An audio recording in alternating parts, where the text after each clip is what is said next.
We are getting into flu season, and health officials are telling us to get our flu shots, and for good reason. The spread of the flu can be a very serious problem. That's something that we've seen in Australia in the last little while. They just got through one of their toughest flu seasons ever. Kutarna joins me now, and Chris is an Oxford scholar. He lives in London now, originally from Regina. He's also an author and has written extensively about the spread of disease. Chris, how did you make this prediction that you're making, that the flu season we're in for here in Canada is going to be really serious this year? Well, I should start out by saying that I'm not an epidemiologist. I'm more like a crisisologist. I study the spread of risk and how that's changed over the last 25, 35 years. And public health is a big dimension where the risks have changed dramatically. So public health officials in Australia think that it was maybe their deepest flu season in 10, maybe 30 years, as far back as 1990. And if you look at how Australia relates to the world today versus 1990, a lot has changed. There's 4 times more people that come and go to that continent every year today. There's about 15 times more live animals in the livestock trade. So in terms of what spreads disease out of Australia, just the scale of the spread is a lot bigger 25, 30 years later than it was in the past. So because it was such a difficult season in Australia, you could see that spread of illness coming our way in the next few months?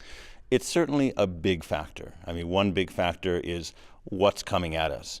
And there are a lot of things that also go into determining what the flu season will be here in Canada. I mean, how resilient is the Canadian population to the viruses that finally do enter into our population? How does something like the Australian flu, I think it was H3N2, which proved to be pretty resilient to the vaccines that we have available, how does that virus mutate on its way to Canada?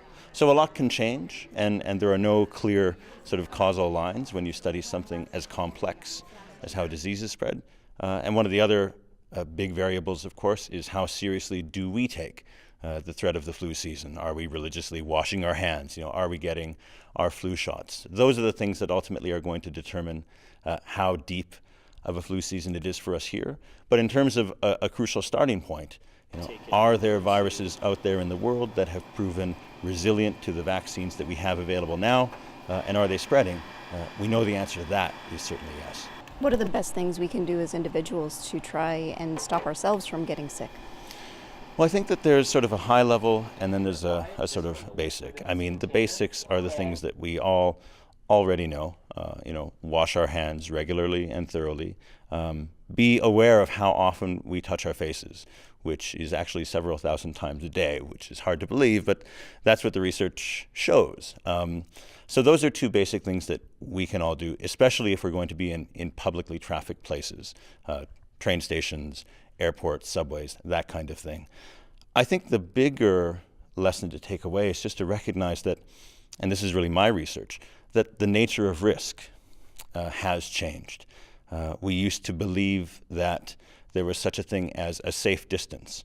But I really think that just in the way that a 9-to-5 workday is kind of starting to disappear, so is that notion that distance makes us safe. There really hasn't been much public awareness at all that because it was a severe flu season in Australasia, that's a threat to us too. And that's a mental shift that we all need to make in terms of how widely we scan our environment when we're trying to ask ourselves what are the risks that we face and that we need to protect ourselves against. Thanks for your time today, Chris. My pleasure. Thank you.